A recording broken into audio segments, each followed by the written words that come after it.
আল্লাহ রাব্বুল আলামিন সূরা বাকারার মধ্যে বলছেন আলিফ লাম মিম যালিকাল কিতাবু লা রাইবা ফীহি হুদাল লিল মুত্তাকিন। আল্লাহু আকবার। যালিকাল কিতাব, এটা এমন একটি কিতাব, লা রাইবা ফীহি হুদাল লিল মুত্তাকিন, এটার মধ্যে কোনো সন্দেহ নাই মুত্তাকিদের জন্য পথ প্রদর্শক বা হেদায়েত। সুবহানাল্লাহ। আল্লাহ রাব্বুল আলামিন বললেন আল্লাযীনা ইউমিনুনা বিল গায়বি ওয়া ইউকিমুনাস সালাত ওয়া মিম্মা রাযাকনাহুম ইউনফিকুন। আল্লাযীনা ইউমিনুনা বিল গায়ব, এবং এই কোরআন যদি কোনো মানুষ মানে তাহলে সরাসরি জান্নাতে চলে যাবে, আর যদি কোরআন না মানে তাহলে তার দুনিয়াও শেষ, আখিরাতও শেষ হয়ে যাবে। ঈমান আনতে হবে। আল্লাহ রাব্বুল আলামিন বললেন আল্লাযীনা ইউমিনুনা বিল গায়ব ওয়া ইউকিমুনাস সালাত ওয়া মিম্মা রাযাকনাহুম ইউনফিকুন। এই আয়াতের মধ্যে আল্লাহ রাব্বুল আলামিন বললেন আল্লাযীনা ইউমিনুনা বিল গায়ব, গায়বের প্রতি ঈমান আনতে হবে, ওয়া ইউকিমুনাস সালাত, এবং সালাত কায়েম করতে হবে, ওয়া মিম্মা রাযাকনাহুম, যেই রিজিকগুলো দিয়েছি সেই রিজিক থেকে সে খাবে এবং আল্লাহর ইবাদত করবে। আল্লাহ রাব্বুল আলামিন অপর একটি আয়াতে বললেন ওয়ামা খালাকতুল জিন্না ওয়াল ইনসা ইল্লা লিয়াবুদুন মা উরিদু মিনহুম মির রিজকি ওয়ামা উরিদু আন ইউতঈমুন। আল্লাহু আকবার। আল্লাহ রাব্বুল আলামিন বললেন ওয়ামা খালাকতুল জিন্না ওয়াল ইনসা ইল্লা লিয়াবুদুন, আমি জিন এবং মানুষকে সৃষ্টি করেছি একমাত্র কার জন্য? আমার ইবাদত করার জন্য। আমি তাদের কাছে কোনো প্রকার খাবার আমি চাই না, কোনো পানাহার আমি চাই না। ইবাদত করব কার? শুধু আল্লাহর ইবাদত করব। কিন্তু আফসোসের বিষয়, আমরা এই কথাটি ভুলে গিয়ে আমরা অন্য মানুষের পূজা করি, আল্লাহর ইবাদত না করে অন্য মানুষের ইবাদত করি। বিভিন্ন মাজারে গিয়ে সেজদা দেই, আমার অভিভাবক, আমার নেতাকে আমি বানাই। এরকম আছে না নাই? আজকে আমাদের সমাজে নিজের বাবা মা, নিজের আত্মীয় স্বজন ছেড়ে আমরা অভিভাবক বানাই একজন নেতাকে, যেই নেতার কোনো চরিত্র নাই, ঠিক কিনা?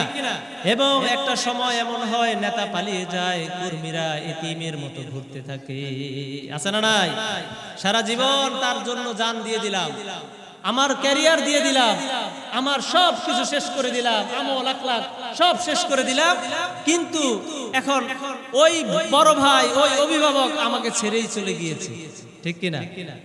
তাহলে আমি যার জন্য এত দিন এত কিছু করলাম, সে তো আমার জন্য কিছু করলো না, সে তারই তো খবর নাই। কাল কিয়ামতের মাঠে আমার বাবার খবর থাকবে না, আমার নেতার খবর থাকবে না, আমার পীরের খবর থাকবে না, শুধু আপনার আমলটাই আপনার সাথে থাকবে, ঠিক কিনা?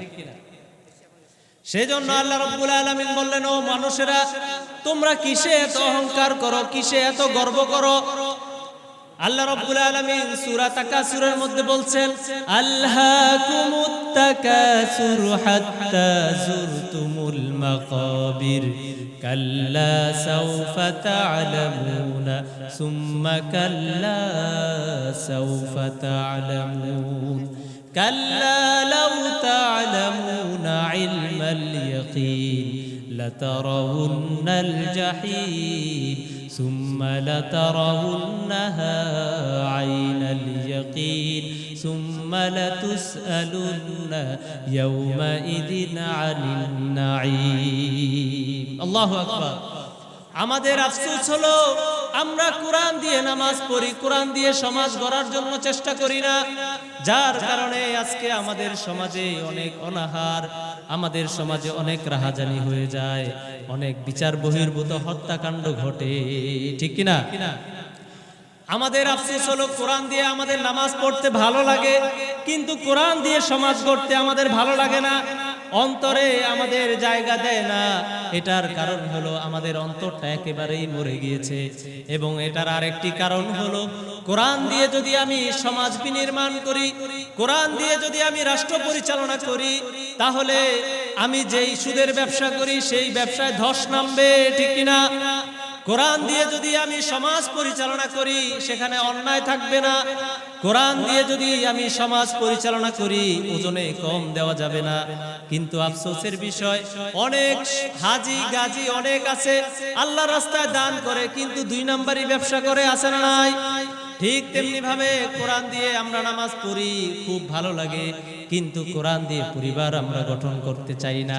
পরিবার গঠন করলে ইনসাফ আমাদের কায়েম করতে হবে, কিন্তু আমাদের সমাজে ইনসাফটা একেবারেই নষ্ট হয়ে গিয়েছে, বৈষম্য হয়ে গিয়েছে, ঠিক কিনা? সমাজ থেকে শুরু করে ঘর পর্যন্ত সব জায়গায় আমাদের বৈষম্য বিরাজমান করছে। এটার একমাত্র কারণ হলো কোরআনকে না মানা, ঠিক কিনা? আল্লাহ রাব্বুল আলামিন বললেন, আলহাকুমুত তাকাসুর হাত্তা যুরতুমুল মাকাবির। প্রাচুর্যের প্রতিযোগিতায়, অধিক প্রতিযোগিতায় তোমরা এমন ভাবে তোমরা গাফেল হয়ে গিয়েছো, এমন ভাবে তোমরা দুনিয়ার পিছনে পড়েছো, এমন ভাবে প্রতিযোগিতায় তোমরা নেমেছো, তোমাদের পরকালকে তোমরা ভুলে গিয়েছো। আল্লাহ রাব্বুল আলামিন বললেন, এই পরকালটা তখনই, তোমাদের এই চাওয়াটা তখনই বন্ধ হবে যখন তোমার মুখে মাটি পড়বে। তোমার মুখে কি পড়বে? মাটি পড়বে। হাত্তা যুরতুমুল মাকাবির, যখন তোমার মুখে মাটি পড়বে। এই মাটি দ্বারা বোঝানো হয়েছে যখন তুমি মারা যাবে, যখন তুমি কবরস্থানে উপনীত হবে, তোমার চাওয়া পাওয়া সব শেষ হবে। এর আগে তোমার শুধু চাওয়াই চাওয়া, আমার এটা লাগবে ওটা লাগবে, আছে না নাই? আমাদের সমাজে যদি আমরা দেখি, আমাদের সমাজে যদি আমরা চিন্তা করতে থাকি, একটু বিবেক দিয়ে যদি আমরা চিন্তা করি, আমার একটা বাড়ি আছে, আমার মনে মনে আবার আরেকটা আশা হয় আরেকটা বাড়ি। আমার কোটি টাকা আছে, আবার চিন্তা হয় আমার 2 কোটি হলে বেশি ভালো হয়, আছে না নাই? ঠিক তেমনি ভাবে আল্লাহ রাব্বুল আলামিন বললেন, এই সমস্ত প্রতিযোগিতার পিছনে পড়ে তোমরা দুনিয়াকে ভুলে গিয়েছো, অথচ তোমাদের এই যে পিছনে তোমরা ঘুরছো, এটা হচ্ছে তোমাদের একটা ধোঁকা, ঠিক কিনা? আল্লাহ রাব্বুল আলামিন বললেন, হাত্তা যুরতুমুল মাকাবির, তোমরা যখন মারা যাবে তোমার চাওয়াটা বন্ধ হয়ে যাবে। আজকে আমরা অসুস্থ হলে দেখা যায় আমাদের পাশে কেউ থাকে না, কিন্তু যখন আমরা সুস্থ থাকি তখন আমাদের আশেপাশে মানুষের অভাব হয় না। যখন আপনার পকেটে অনেক পয়সা থাকে, যখন আপনার পাওয়ার থাকে, আপনার পিছনে মানুষের অভাব হয় না। কিন্তু যখন আপনি অ্যাক্সিডেন্ট করে বাসায় পড়ে থাকেন, দেখবেন আপনার পাশে লোক আসে না, ঠিক কিনা? কাল্লা সাউফা তা'লামুন সুম্মা কাল্লা সাউফা তা'লামুন। আল্লাহ রাব্বুল আলামিন এর পরেই বললেন, কাল কিয়ামতে জান্নাত এবং জাহান্নাম তোমাদের সামনে থাকবে, এটাকে অস্বীকার করার কোনো কারণ থাকবে না। সর্বশেষ আল্লাহ রাব্বুল আলামিন বললেন, সুম্মা লাতুসআলুন্না ইয়াউমা ইযিন আনিন নাঈম। কাল কিয়ামতের মাঠে তোমরা যে দুনিয়াতে থেকে যেই নিয়ামতগুলো ভক্ষণ করেছো সেটার উপরে জবাবদিহিতা করতে হবে। আমরা কি পারবো? আল্লাহ রাব্বুল আলামিন যে নিয়ামতগুলো আমাদের দিলেন, এই নিয়ামতের উপর যদি আল্লাহ রাব্বুল আলামিন জিজ্ঞাসা করে, আমরা জবাব দিতে পারবো? কেউ পারবে? কেউ পারবে না। কারণ এই নিয়ামতটা এমন একটি নিয়ামত, এটাকে আমরা আল্লাহর কাছে চাইছি, আল্লাহর কাছে কি আমরা বলেছি আমাকে এটা দাও? যেমন সেটা কেমন দেখেন, আমি যে আল্লাহ রাব্বুল আলামিন আমাকে যে দুনিয়াতে পাঠালেন, এটা কি আমার চাওয়া ছিল? এটা আমাদের চাওয়া ছিল? আমরা চাই নাই। এরপর আল্লাহ রাব্বুল আলামিন আমাদের মুসলমানের ঘরে পাঠালেন, ঠিক কিনা? এরপর আমাদের সুন্দর হাত দিলেন, পা দিলেন, নাক দিলেন, চোখ দিলেন, মুখ দিলেন, কথা বলার শক্তি দিলেন। এরকম অনেক মানুষ আছে জন্মগতভাবে তারা কথা বলতে পারে না। এটা কি নিয়ামত না? তাদের কাছে জিজ্ঞাসা করবেন যে, ভাই তুমি তো কথা বলতে পারো না, তোমার মুখটা কত গুরুত্বপূর্ণ এবং তুমি কথা বলতে পারলে তোমার কেমন লাগতো? আমাদের এখন মুখটা ভালো আছে সেজন্য আমরা বুঝতে পারছি না, ঠিক কিনা?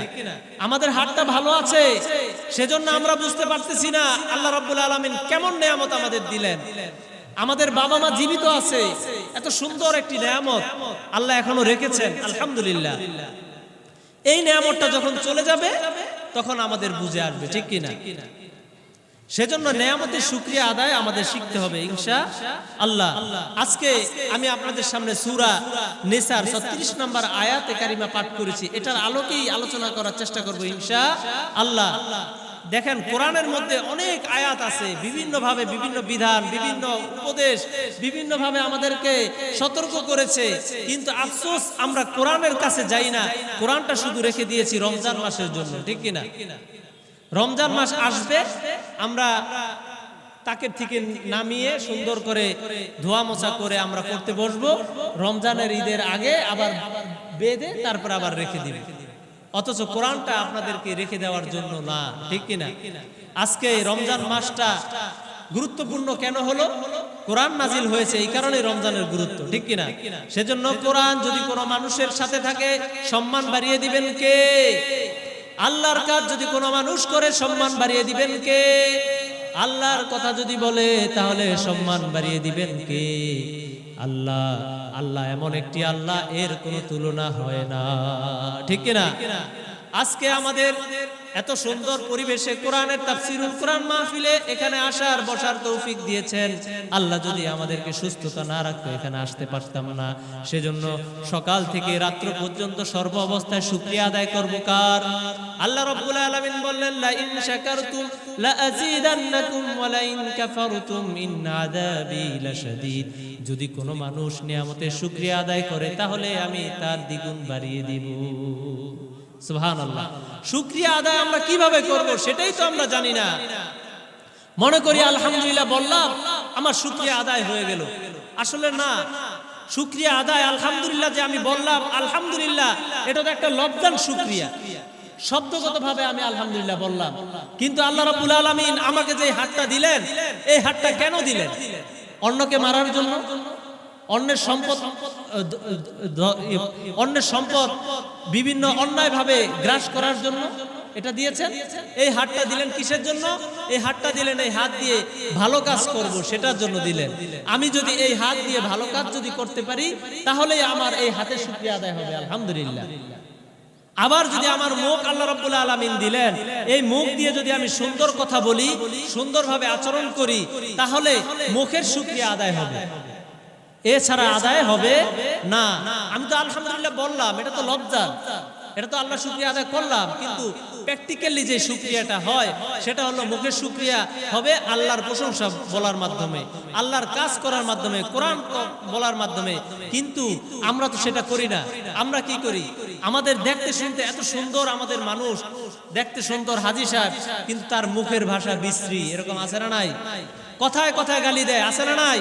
তাহলে আপনার মুখের ভাষা, আমার মুখের ভাষা যদি খারাপ হয় তাহলে শুকরিয়া আদায় হলো না।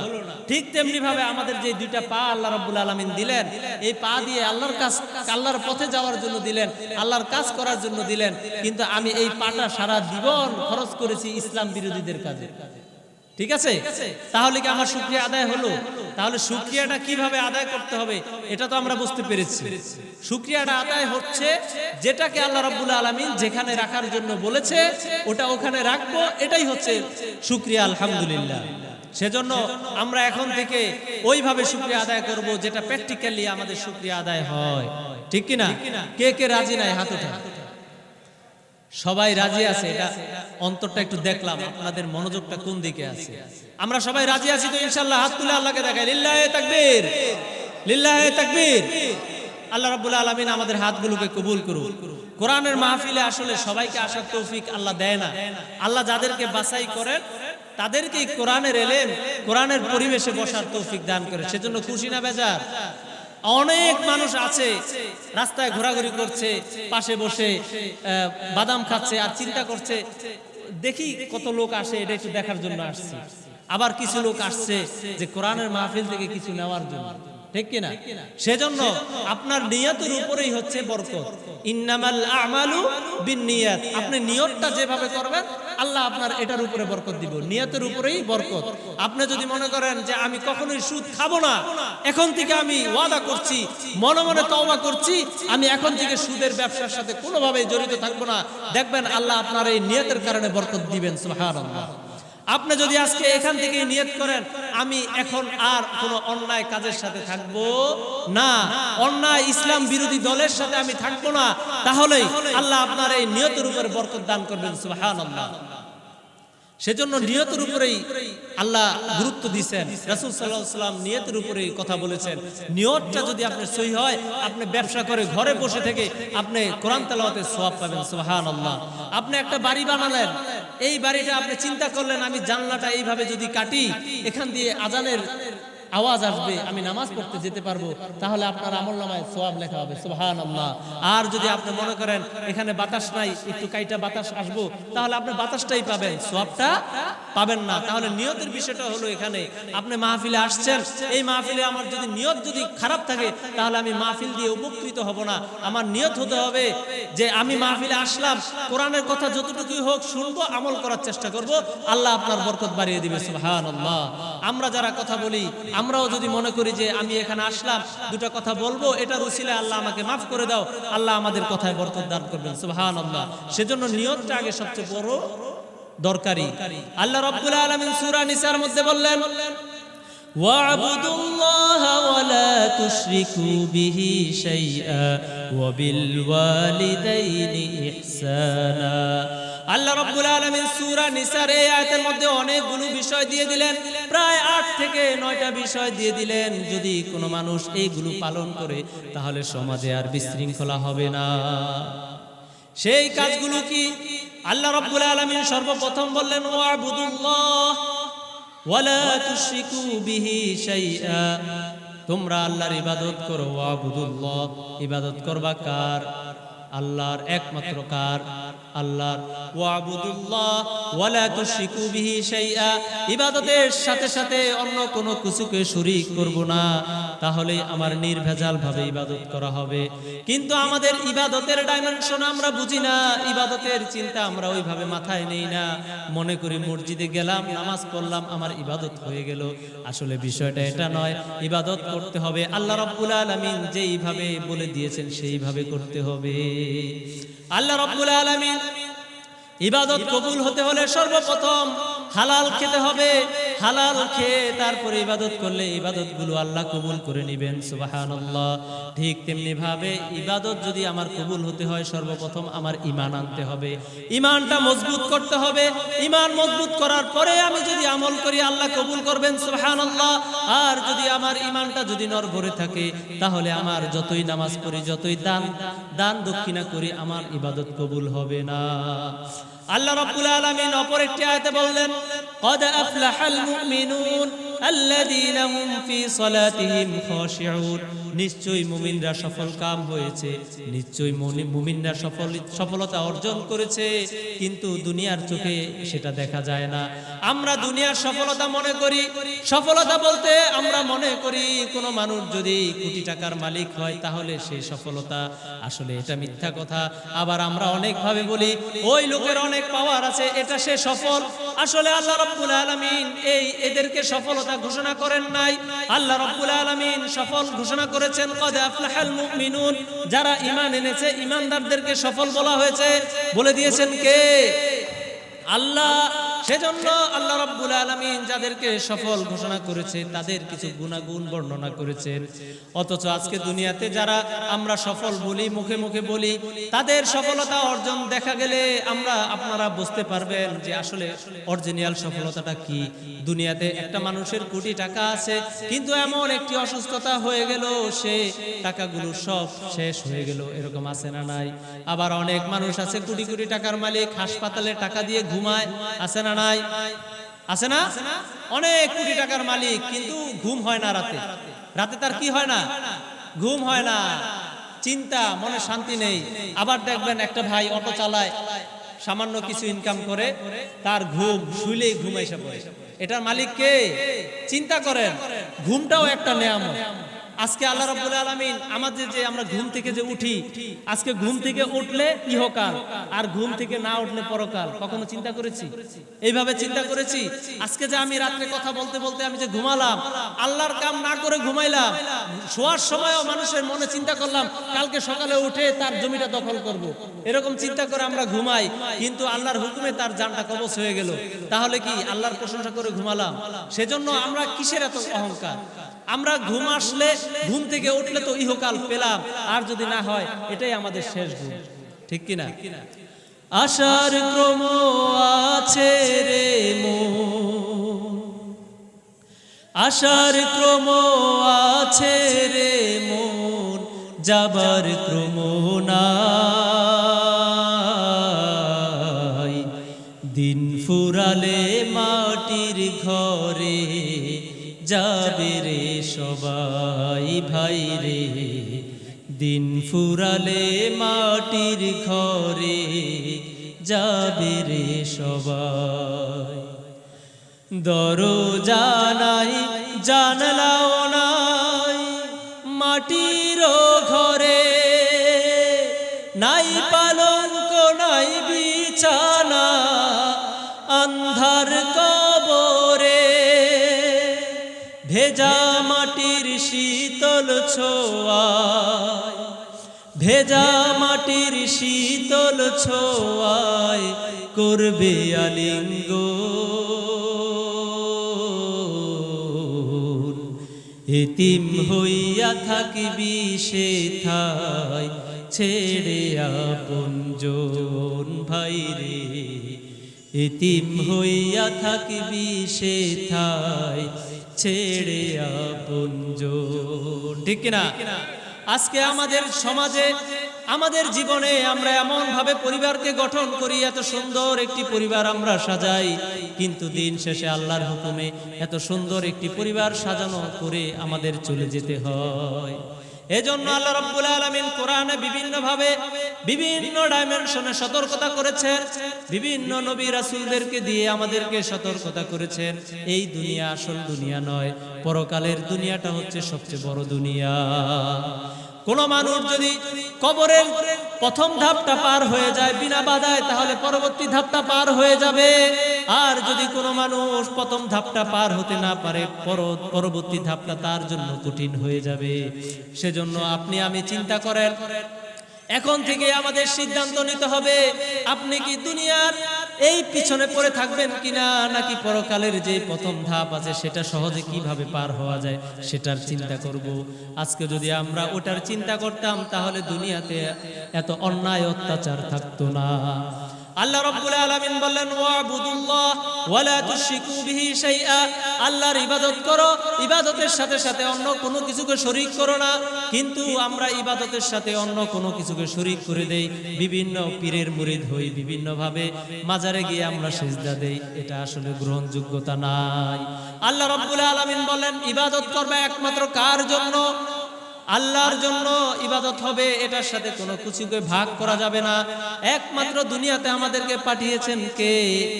আল্লাহ। সেজন্য আল্লাহর ইবাদত করব। আমরা 5 ওয়াক্ত নামাজ পড়ি, কিন্তু নামাজের যেই মজাটা সেটা আমাদের লাগে না। আল্লাহ রাব্বুল আলামিন বললেন, ইন্নাস সালাতা তানহা আনিল ফাহশাই ওয়াল মুনকার, নিশ্চয়ই নামাজ অশ্লীল কাজ থেকে বিরত রাখে।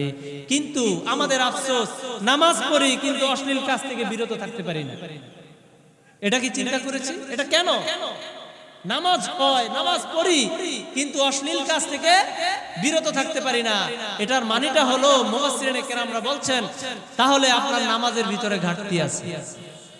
আপনার নামাজের ভিতরে কি আছে? ঘাটতি আছে। দেখুন আমাদের নামাজি যারা আছে তাদের কি অবস্থা। নামাজিদের অবস্থা বলবো, নামাজি আমাদের সমাজে বিভিন্ন প্রকার নামাজি দেখা যায়। এক শ্রেণীর লোক নামাজি আছে, 5 ওয়াক্ত নামাজ পড়ে, মসজিদেও যায়, কিন্তু সুদের ব্যবসার সাথে জড়িত। এমন অনেক নামাজি আছে, 5 ওয়াক্ত নামাজ পড়ে মসজিদে পড়ে থাকে, চায়ের দোকানে গিয়ে গীবত করতে থাকে। এমন নামাজি আছে, 5 ওয়াক্ত নামাজ পড়ে, নামাজ পড়তে পড়তে কপালে দাগ হয়ে গিয়েছে, কিন্তু সে ওজনে কম দেয়। এরকম আছে না নাই? তাহলে এই নামাজ দিয়ে আমি পার পেতে পারবো না। ঠিক তেমনি ভাবে এমন নামাজি আছে, 5 ওয়াক্ত নামাজ পড়ে না, মসজিদেও যায় না, কিন্তু জুমার নামাজে আগে গিয়ে হাজির হয়। এরকম নামাজি আছে না নাই? তারা বলে আমি মুসলমান। আবার এমন মুসলমান আছে, 5 ওয়াক্ত নামাজ পড়ে না, জুমার নামাজও পড়ে না, জানাজার নামাজে গিয়ে হাজির হয়, মসজিদে তাকে দেখা যায় না। এরকম মুসলমান আছে না নাই? নাম আব্দুর রহমান, কিন্তু কাম করে আব্দুল কাহার, বিভিন্ন আবু জাহেলের কাজ করে। নাম হচ্ছে আব্দুর রহমান, নাম দিন ইসলাম, কিন্তু কাম করে সব ইসলামের বিরোধী। আছে না নাই? তাহলে আপনার নামের সাথে আপনার মুসলমানের সাথে সুবিচার হলো? সুবিচার হলো না। সেজন্য এই সমস্ত নামাজি থেকে আমাদেরকে মুক্ত হতে হবে। আল্লাহ রাব্বুল আলামিন বললেন, নামাজটা এমন ভাবে পড়তে হবে, খুশু খুজুর সাথে পড়তে হবে, নামাজের ভিতরে অন্যমনস্ক হওয়া যাবে না। আল্লাহ রাব্বুল আলামিন বললেন, ক্বাদ আফলাহাল মুমিনুন আল্লাযীনা হুম ফি সালাতিহিম খাশিউন। সালাত যখন আদায় করবে সে খুশু খুজুর সাথে আদায় করবে। কিন্তু আফসোসের বিষয়, আজকে দুনিয়াতে অনেক নামাজি দেখা যায় নামাজে দাঁড়ালে দুনিয়ার সব কথা চিন্তা ভাবনা মনে আসে। আছে না নাই? নামাজ এমন ভাবে পড়ি, ইমাম সাহেবের পিছনে পড়ি, ইমাম সাহেব 3 রাকাত পড়লো না 4 রাকাত পড়লো এটার খবর নাই। আবার মনে হয় দোকানের হিসাব নামাজের মধ্যে চলে আসে, মনে মনে হয় যে আমি কয় রাকাত পড়লাম। এরকম হয় না আমাদের? এটা কেন হয়? এটা হচ্ছে আল্লাহর ভয়টা আমাদের মধ্যে নাই। আল্লাহর ভয় আমাদের মধ্যে নাই। আল্লাহর ভয় যদি আমাদের মধ্যে থাকতো তাহলে আমরা অন্যায় করতে পারতাম না। আল্লাহর ভয় যদি আমাদের থাকতো তাহলে অন্যায়ভাবে মানুষকে মারতে পারতাম না। আল্লাহর ভয় যদি থাকতো তাহলে অন্যায়ভাবে অন্যের হক আমরা নষ্ট করতে পারতাম না। কিন্তু আফসোসের বিষয়, আজকে আমাদের সমাজে পরিবারগুলো ধ্বংস হয়ে যাচ্ছে শুধু আল্লাহর ভয় না থাকার কারণে, এবং আমরা যেটা জানি সেটা আমল না করার কারণে। শুধু জেনেই বসে আছে কিন্তু আমলের খবর নাই। জানার নাম ইসলাম নয়, মানার নাম হচ্ছে ইসলাম। আপনি যতটুকু জানবেন ততটুকু আমল করেন না, এটাই আল্লাহ আপনাকে মুক্তি দিবে। সুবহানাল্লাহ। সেজন্য আল্লাহ রাব্বুল আলামিন বললেন, ওয়াবুদুল্লাহ, ইবাদত করব আল্লাহর। এই ইবাদত অনেক ভাবে করা যায়। কোন মানুষ বিপদে পড়েছে, আমি তাকে 2টা টাকা দিয়ে সহযোগিতা করলাম, এটাও ইবাদত। এরপরে 5 ওয়াক্ত নামাজ পড়লাম, এটাও ইবাদত। মিথ্যা কথা বললাম না, মানুষকে সত্যের দাওয়াত দিলাম, এটাও একটা ইবাদত। ঠিক তেমনি ভাবে কোন মানুষ যদি মনে মনে নিয়ত করে, এখান থেকে নিয়ত করলো আমি আর এখন অন্যায় কাজ করব না, এটাও ইবাদত। সব ইবাদত, কিন্তু শুধু নিয়তের কারণে আপনার ইবাদতটা নষ্ট হয়ে যাচ্ছে। ঠিক তেমনি ভাবে আল্লাহ রাব্বুল আলামিন বললেন, এই মানুষটা, কোন মানুষ যখন ইবাদতটা ঠিক হয়ে যাবে, আল্লাহর প্রতি ঈমান আনবে, ঈমান আনার পরে ইবাদত করার পরে এই ইবাদতের সাথে অন্য কোনো কিছুকে শরীক করবে না। এরপরে আল্লাহ রাব্বুল আলামিন বললেন, ওয়াবুদুল্লাহ ওয়া লা তুশরিকু বিহি শাইআ ওয়া বিল ওয়ালিদাইনি ইহসানা। আল্লাহু আকবার। আল্লাহ রাব্বুল আলামিন বললেন, আল্লাহর ইবাদত করো, আমার ইবাদত করো, আমার ইবাদত করার পরে অন্য কোনো কিছুকে শরীক করো না। এরপরে আল্লাহ রাব্বুল আলামিন বললেন, ওয়াবিল ওয়ালিদাইনি ইহসানা, পিতামাতার সেবা যত্ন করো, সদ্ব্যবহার করো। সুবহানাল্লাহ। আল্লাহ রাব্বুল আলামিন কত গুরুত্ব দিয়ে বলেছেন, আমার ইবাদতের পরেই পিতামাতার সেবা করো। সুবহানাল্লাহ। পিতামাতার সেবা করো, পিতামাতার সেবা যত্ন করো। কিন্তু কত গুরুত্বপূর্ণ কথা, এটার হুকুম দিলেন কে? আল্লাহ স্বয়ং কোরআনে বলে দিলেন, ওয়াবিল ওয়ালিদাইনি ইহসানা, ইবাদত করার পরে তারপরে আমার তোমাদের যে পিতামাতা আছে, পিতামাতার সাথে সদ্ব্যবহার করো, সুন্দর আচরণ করো। কিন্তু আমরা কি আমাদের পিতামাতার সাথে সদ্ব্যবহার করতে পারি? একটু চিন্তা করেন না। আমি অন্যকে হাত দেওয়ার আগে দেখেন 3টা আঙ্গুল আমার দিকে অটোমেটিক চলে আসছে। আপনি অন্য ভাইকে, অন্য মানুষকে যখন আপনি বলবেন ওই লোকটা খারাপ, কিন্তু 3টা আঙ্গুল কিন্তু অটোমেটিকলি আমার কাছে চলে আসছে। 3টা আঙ্গুল আমার দিকে সাক্ষী দিচ্ছে, তুমিই তো খারাপ, তুমি অপরকে কিভাবে খারাপ বলো? সেজন্য ওয়াবিল ওয়ালিদাইনি ইহসানা, আল্লাহ ঘোষণা দিয়ে দিলেন যে পিতামাতার সেবা করতে হবে। কিন্তু আফসোস, আমরা পিতামাতা দুনিয়াতে থাকতে আমরা বুঝি না। যখন পিতামাতা আমাদের কাছ থেকে অন্ধকার কবরে চলে যায়, তখন মনে হয় আমার বাবা মা যদি বেঁচে থাকতো, আজকে আমি আমার মাসের পুরো বেতনটা আমার বাবা মাকে দিয়ে দিতাম। এরকম হয় না? কিন্তু যখন দুনিয়াতে আমার বাবা মা ছিল, তখন আবার বাবা মার জন্য 2টা টাকা দেওয়ার জন্য অন্তরটা কাঁদে নাই। কিন্তু এখন আমার বাবা মা যখন দুনিয়া থেকে চলে গেল, কবরের কাছে গিয়ে কাঁদতে থাকি আর বলতে থাকি, রব্বুল আলামিন, আমার বাবা মাকে যদি তুমি দুনিয়াতে আর কয়টা দিন বাঁচিয়ে রাখতা, তাহলে আমার বেতন যা আছে, আমার যত সুযোগ সুবিধা আছে, আমি আমার বাবা মাকে দিয়ে দিতাম। কিন্তু ততক্ষণে আমাদের সময়টা চেঞ্জ হয়ে গিয়েছে, ঠিক কিনা? সেজন্য আল্লাহ রব্বুল আলামিন বললেন, সময়ের গুরুত্ব দিয়ে দিয়েছেন। তুমি মুমিন, হে মুসলমান ভাইরা বোনেরা, দিনদার মা বোনেরা, আপনারা শুনে রাখুন, আল্লাহ রাব্বুল আলামিন বললেন সময়ের কাজ সময়ে করতে হবে। সেজন্য সময়টা অনেক গুরুত্বপূর্ণ। আল্লাহ রাব্বুল আলামিন সময়ের ব্যাপারে একটি সূরা নাজিল করে দিলেন। সময়টা এত গুরুত্বপূর্ণ দিলেন, ওয়াল আসরি ইন্নাল ইনসানা লাফি খুসর ইল্লাল্লাযীনা আমানু ওয়া আমিলুস সালিহাতি ওয়া তাওয়াসাউ বিল হক ওয়া তাওয়াসাউ বিস-সাবর। আল্লাহ রাব্বুল আলামিন বললেন, তোমরা যেভাবে সময়টাকে নষ্ট করছো, আসলে এটা সময় নষ্ট করার সময় নয়। আজকে সকাল থেকে রাত পর্যন্ত আমাদের শুধু সময় নষ্ট হয়ে যায়। কিভাবে সময় নষ্ট করি আমরা নিজেরাও হিসাব করতে পারি না। সকালে ঘুম থেকে উঠি 10টা বাজে, 10টা বাজার পরে আমরা মোবাইল টিপতে থাকি 1 ঘন্টা। এরপরে খাওয়া, গোসল, নামাজ পড়ি না। এরপরে মোটরসাইকেল নিয়ে বন্ধু বান্ধবের সাথে আড্ডা দিলাম, আসরের জামাত হয়ে গেল, খবর রাখলাম না। সন্ধ্যা হয়ে গেল, বাসায় আসলাম, পরিবারকে সময় দিলাম না। খেলা আড্ডা দিতে দিতে সারাদিন চলে গেল। অথচ ঘড়িটা আমাদের কাছ থেকে প্রত্যেক ঘন্টার মতো একটা টিক করে, একটা শব্দ করে বলছে, তোমার জীবন থেকে 1টি ঘন্টা চলে গেল। আমাদের হায়াত কমতে থাকে। আল্লাহ রাব্বুল আলামিন আমাদের যে সুন্দর একটি হায়াত দিলেন, সুন্দর একটি নেয়ামত, একটি হায়াত আল্লাহ রাব্বুল আলামিন দিলেন, এই হায়াতটাকে আমরা হেলায় খেলায় নষ্ট করে দিয়েছি। যৌবনকালে আমাদের খেলাধুলায় নষ্ট হয়ে গিয়েছে, ছোটবেলায় তো আমরা জানি না সেটা নষ্ট হয়ে গিয়েছে। এরপরে যখন যৌবনকাল আসলো, হেলায় খেলায় কাটালাম, বৃদ্ধ বয়সে আসলাম, তারপর আমাদের চিন্তা হয় না। যখন আমি প্যারালাইজ হয়ে আমি যখন বাসায় বিছানায় পড়ে রইলাম, তখন আমার চিন্তা হলো আমি যদি নামাজ পড়তাম কত ভালো হতো। অথচ আল্লাহ রাব্বুল আলামিন বললেন, ওয়াল আসর, সময়ের কসম, দুনিয়ার সমস্ত মানুষ ক্ষতির মধ্যে রয়েছে, শুধু তারা ছাড়া কারা এই ক্ষতির মধ্যে নাই? আল্লাহ রাব্বুল আলামিন অপর একটি আয়াতে বললেন, ইল্লাল্লাযীনা আমানু ওয়া আমিলুস সলিহাত ওয়া তাওয়াসাউ বিল হাক্কি ওয়া তাওয়াসাউ বিস-সাবর। ও মুমিনেরা শোনো, দুনিয়ার সমস্ত মানুষ ক্ষতির মধ্যে থাকলো, কিছু মানুষ ক্ষতির মধ্যে পড়বে না।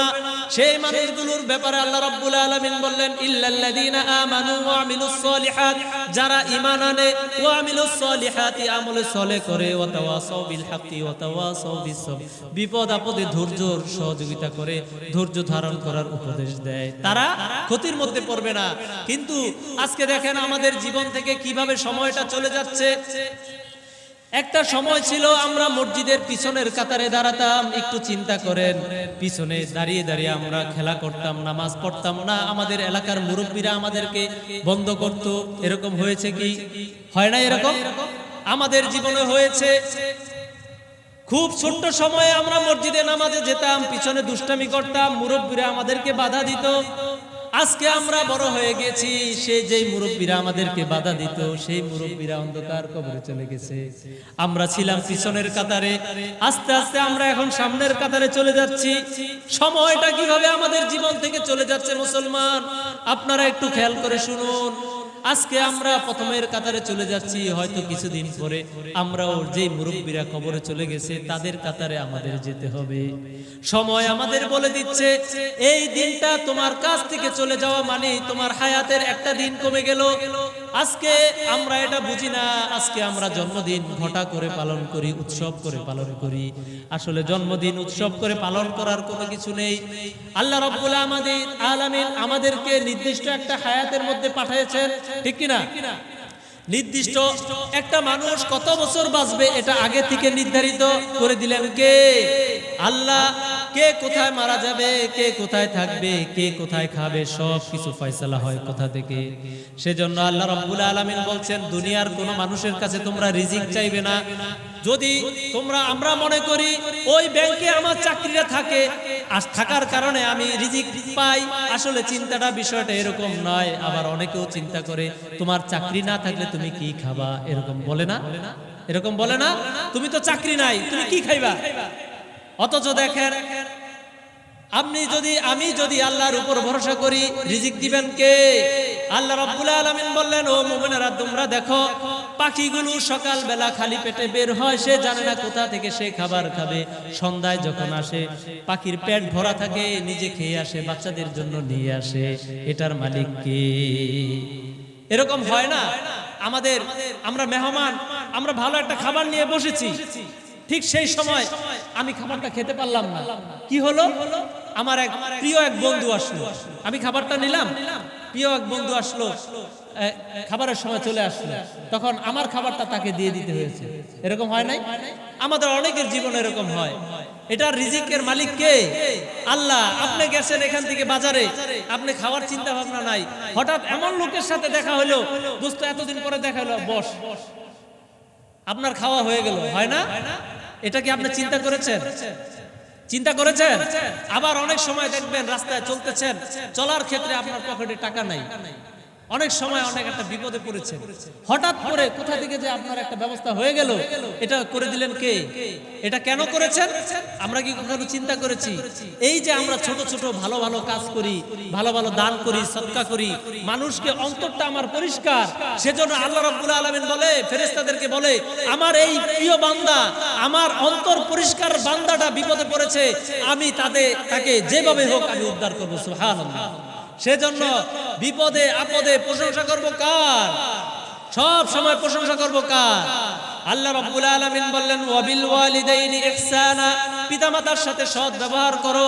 আল্লাহ রাব্বুল আলামিন বললেন, পিতামাতার জন্য তোমরা দোয়া করবে। দোয়ার জন্য একটি দোয়া আমাদেরকে শিখিয়ে দিলেন, আমরা প্রত্যেক নামাজের মধ্যে পড়ি, রব্বির হামহুমা কামা রব্বায়ানি সগীরা।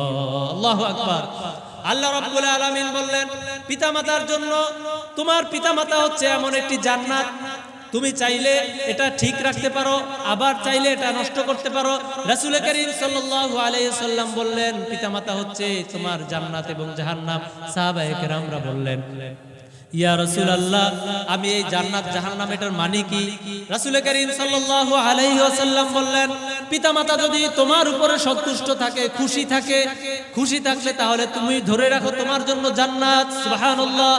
আর যদি পিতামাতা যদি তোমার উপরে কোনোভাবে অসন্তুষ্ট থাকে, তাহলে তোমার জান্নাতে জায়গা হবে না। পিতামাতাকে আপনি খুশি রাখতে হবে। খুশি রাখা, পিতামাতাকে খুশি রাখা তো অনেক কঠিন কাজ না, অনেক কঠিন কাজ নয়।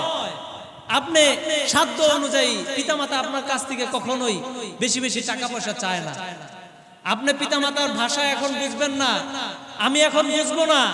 আপনি যখন বাবা মা হবেন, তখন মনে করবেন যে না, আমার বাবা মা আমার জন্য এর থেকেও বেশি করছে। সুবহানাল্লাহ।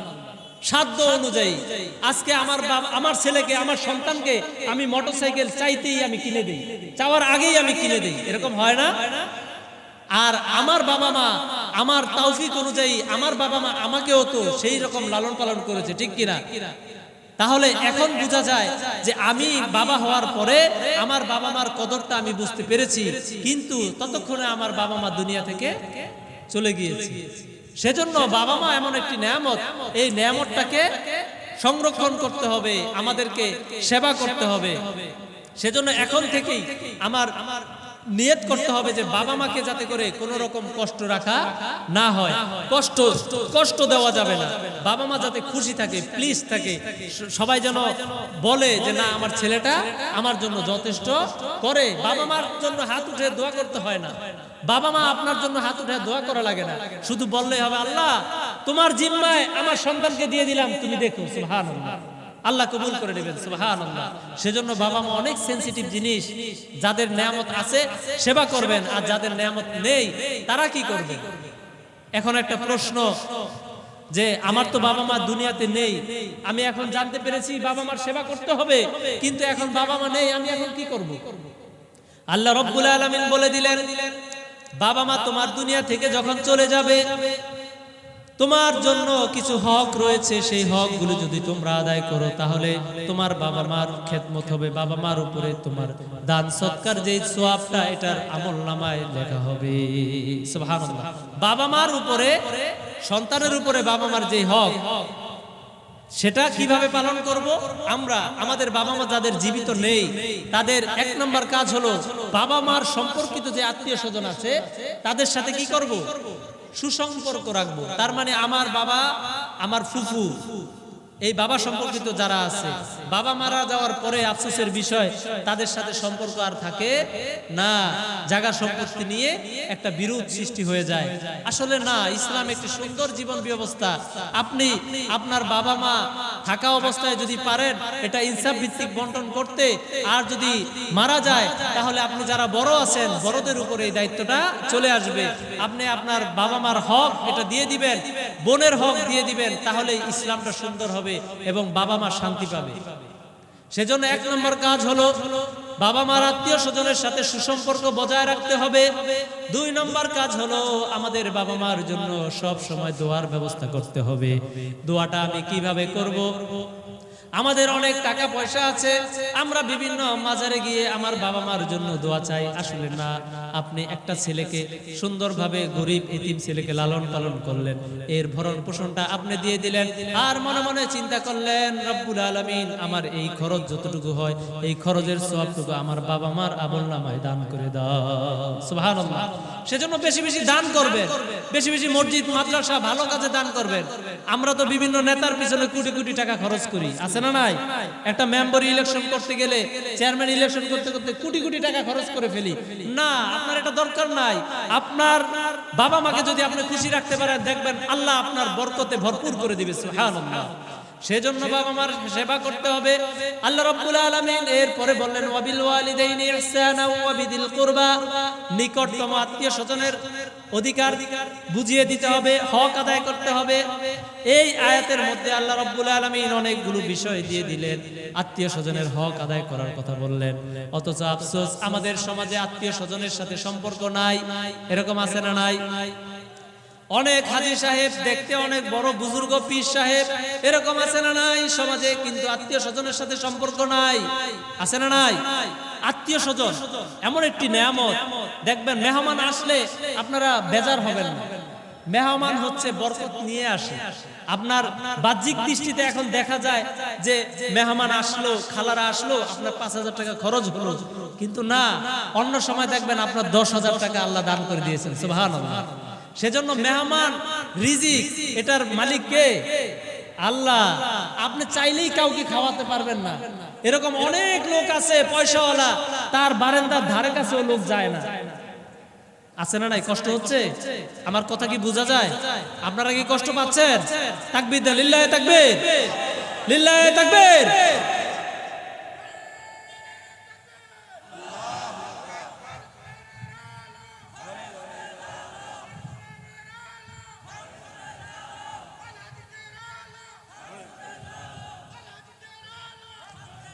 আল্লাহ কবুল করুক।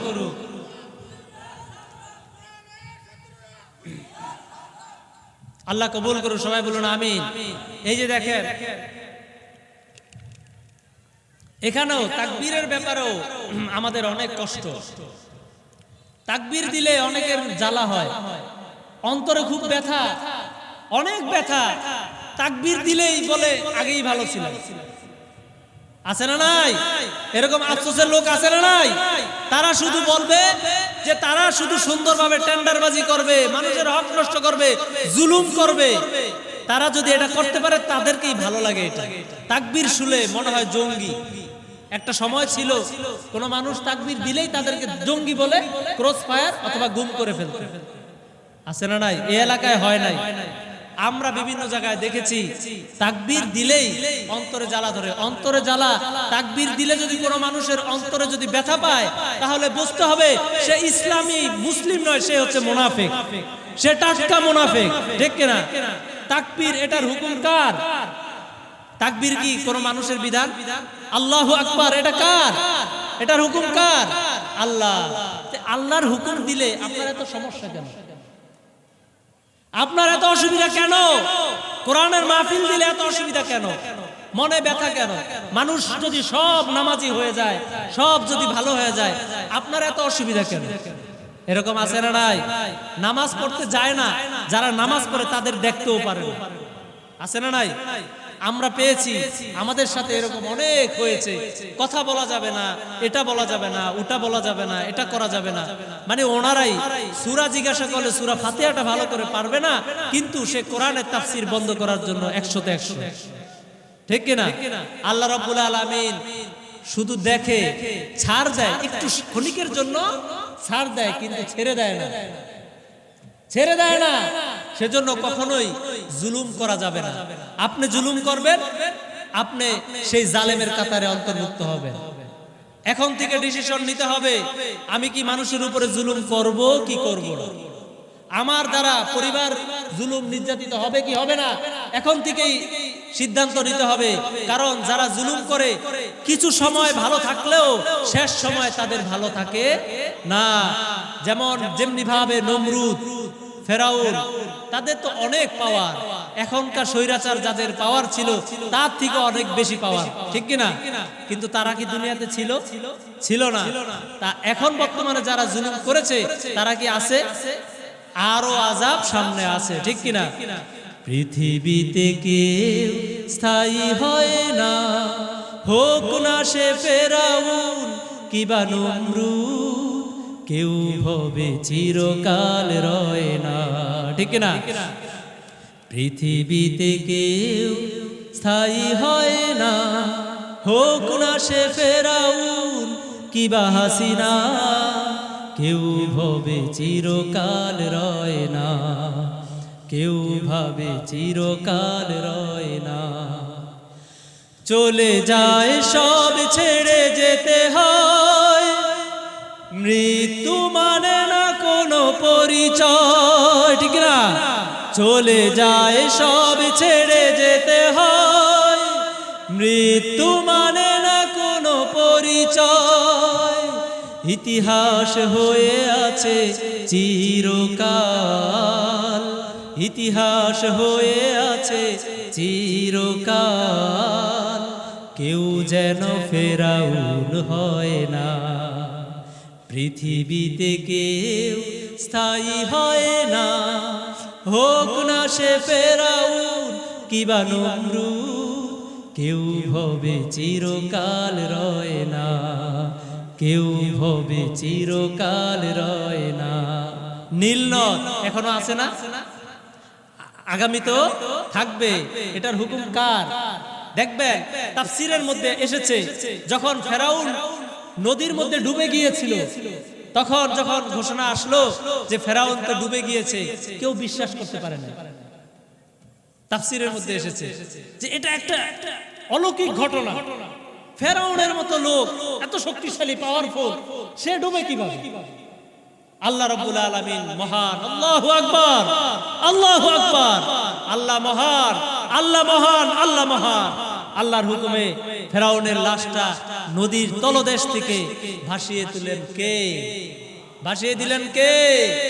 যখন ভাসিয়ে দিলেন তখন সবাই দেখে বলল, হ্যাঁ এটাই তো সত্য, এটাই তো সেই ফেরাউন। ঠিক তেমনি ভাবে কথাটা মনোযোগ সহকারে শোনার চেষ্টা করবেন। 5ই আগস্ট, যেটা না বললেই নয়, 5ই আগস্টে 11টা 12টা বাজে কেউ বিশ্বাস করে নাই যে স্বৈরাচার পালিয়ে গিয়েছে। কেউ বিশ্বাস করেছে?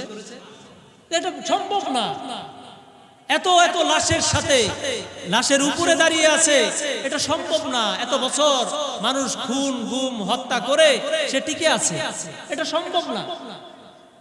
কিন্তু যখন টেলিভিশনে, যখন গণভবনে মানুষ হাঁস মুরগি নিয়ে আসলো, তখন সবাই পড়লো আলহামদুলিল্লাহ, ঠিক কিনা? অনেকের কষ্ট হয়, হুজুর রাজনীতি কথা বলেন। আরে ভাই, রাজনীতি কথা?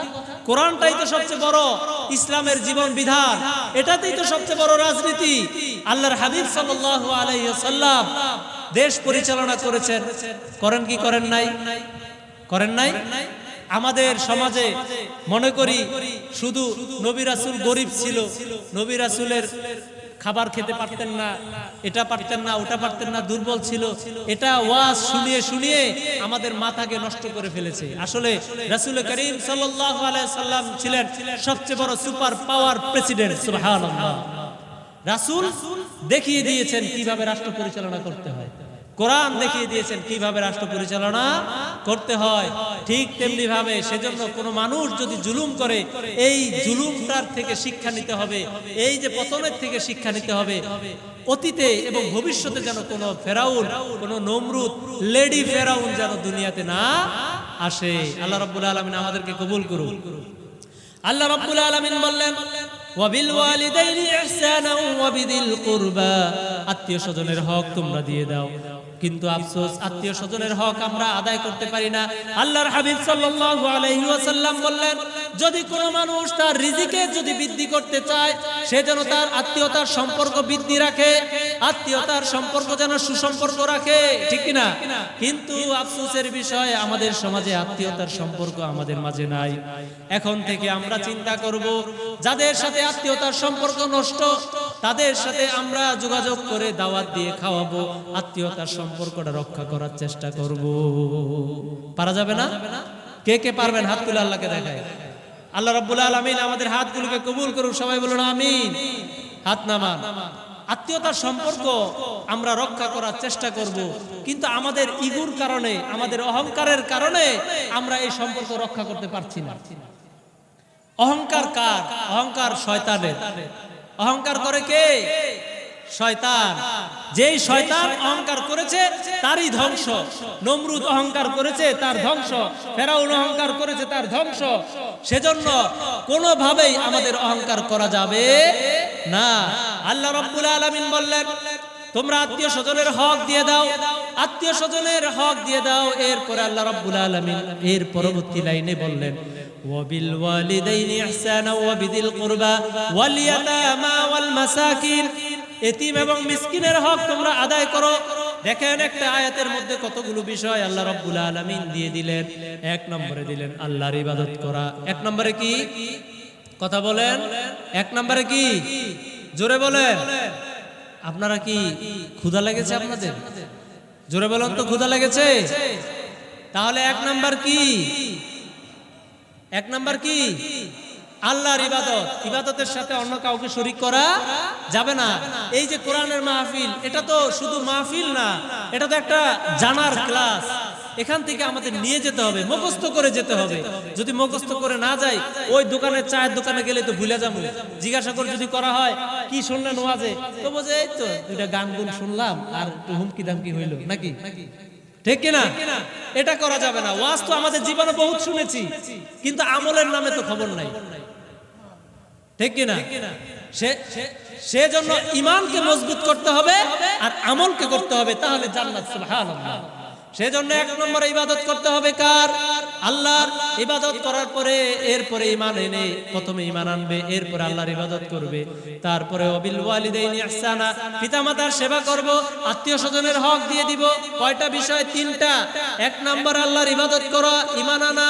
দুই নম্বর বিষয় হলো ওয়াবিল ওয়ালিদাইনি ইহসানা, পিতামাতার সাথে সৎ ব্যবহার। তিন নম্বর হলো আত্মীয় স্বজনের হক আদায় করতে হবে। কয়টা হলো? কয়টা? কয়টা? কয়টা? আরো জোরে। কয়টা? তিনটা। এরপরে চার নম্বর আল্লাহ রাব্বুল আলামিন বললেন ওয়াল মাসাকিন ওয়াল ইয়াতামা ওয়াল মাসাকিন, এতিম এবং মিসকিনের হক তোমরা দিয়ে দাও। এই হুকুমটা কার? এতিম এবং মিসকিনের হকটা যে দিয়ে দেওয়ার কথা, এটা হুকুম দিলেন কে? এটা কি আমাদের কোনো বানানো কথা? আমাদের বানানো কথা না। এই এতিম এবং মিসকিনের হক আমরা নষ্ট করি কি করি না? চিন্তায় থাকে পয়সাওয়ালা যারা আছে, অনেক কোটি কোটি পয়সা, খালি জমি দেখলেই পিলার গাড়ে, আছে না নাই? আছে? এই এলাকায় নাই? আছে? শুনে রাখো, যারা এরকম জুলুম করো, তারা নমরুদ ফেরাউনের থেকেও আরো বেশি অবস্থায় তোমাদের ধ্বংস অনিবার্য, ঠিক কিনা? সেজন্য এতিম এবং মিসকিনের হক আমাদের আদায় করতে হবে। অনেক পয়সাওয়ালা আছে, অনেক জুলুমবাজ আছে, সবাই না, কিছু কিছু জুলুমবাজ আছে, তারা চিন্তা রাখে যে এই গরিব ছেলে, ওর তো বাবা মা কেউ নাই, আমি তাকে অল্প কিছু টাকা দিয়ে তার থেকে এটা নিয়ে নেই। এরকম সুপার পাওয়ার অনেক আছে, যারা জমির দাম যদি হয় 5 লাখ, তাদেরকে 2 লাখ টাকা দিয়ে বলে তুই নিয়ে যা, এটা আমার কাজে লাগবে। কিন্তু সেই লোক তো আর কিছু করতে পারে না। লিল্লাহে তাকবীর, নারে তাকবীর, নারে তাকবীর। আল কোরআনের আলো, আল হাদিসের আলো, সংসদে জালো, ওমর ফারুক সিদ্দিকী ভাইয়ের আগমন, সিদ্দিকী ভাইয়ের আগমন।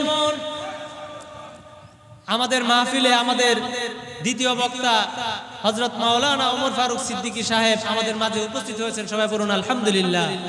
সেজন্য আমি আর সময় নিব না, তিনটা বিষয়। এক নম্বর বিষয় হলো আল্লাহর ইবাদত করব, ঈমান আনবো। দুই নম্বর হচ্ছে পিতামাতার সেবা করব।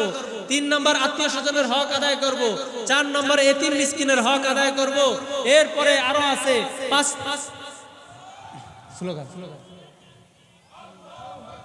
আল কোরআনের আলো,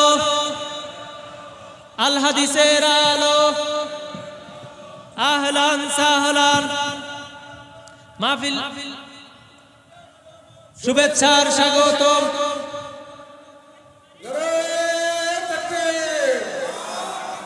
দ্বিতীয় বক্তার আগমন, ওমর ফারুকের আগমন, মাহফিলের পক্ষ থেকে, কেন্দ্রীবাড়ির পক্ষ থেকে, হাতিবাংলার পক্ষ থেকে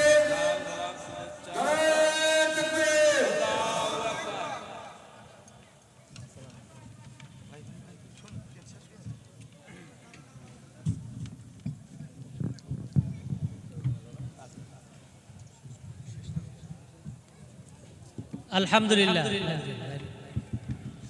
লাইন লাইন লাইন। আলহামদুলিল্লাহ, আলহামদুলিল্লাহ। Mike mike mike. আলহামদুলিল্লাহ। আপনারা খুশি না বেজার? আমরা কি কথা বলি, কোরআন দিয়ে যারা কথা বলে সব কথাই আল্লাহ বরকত দান করুক। সবাই বলুন আমিন। আমার থেকে অনেক ভালো বলেন আমাদের মাওলানা ওমর ফারুক সিদ্দিকী ভাই, আমরা তার ওয়াজ শুনবো ইনশাআল্লাহ। আমি সংক্ষিপ্ত আকারে অল্প একটু বিষয় বলে আমি শেষ করে দিচ্ছি। রাজি আছেন তো ইনশাআল্লাহ? এক নম্বরে আল্লাহর ইবাদত করব, দুই নম্বরে পিতা মাতার সেবা করব, তিন নম্বরে আত্মীয় স্বজনের হক আদায় করব, চার নম্বরে এতিম মিসকিনের হক আদায় করব। ওয়াল ইয়াতামা ওয়াল মাসাকিন ওয়াল জারি যিল কুরবা ওয়াল জারিল জুনুব। প্রতিবেশীর নিকটতম প্রতিবেশী যারা আছে, দূরতম প্রতিবেশী যারা আছে, তাদের হকগুলো আমরা আদায় করব। কিন্তু আফসোসের বিষয়, আমাদের প্রতিবেশীর সাথে আমাদের সম্পর্ক ভালো থাকে না, ঠিক কিনা?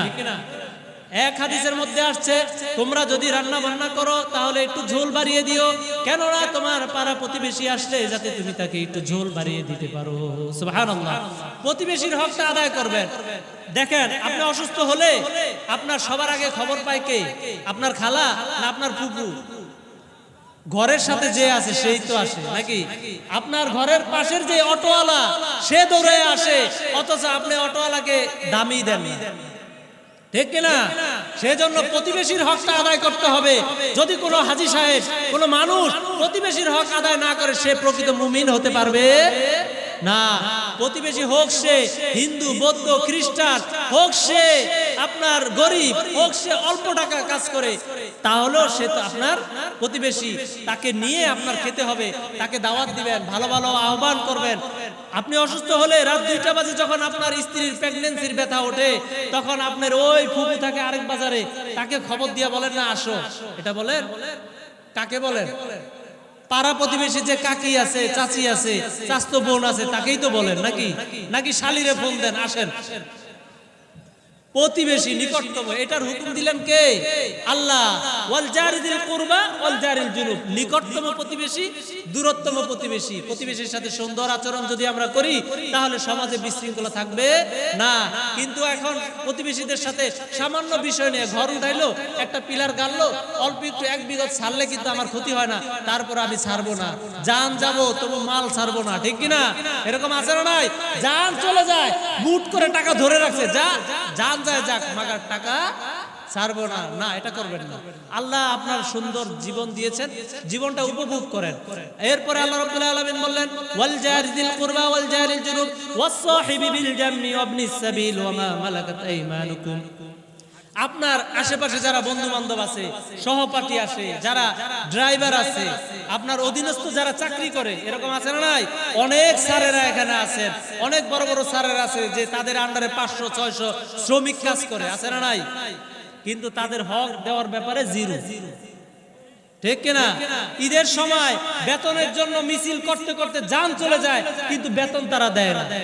কিন্তু পুরা রমজান মাস তাদের কাছ থেকে প্রোডাকশন নেয়, ঠিক কিনা? তারা হচ্ছে নব্য ফেরাউন, ঠিক কিনা?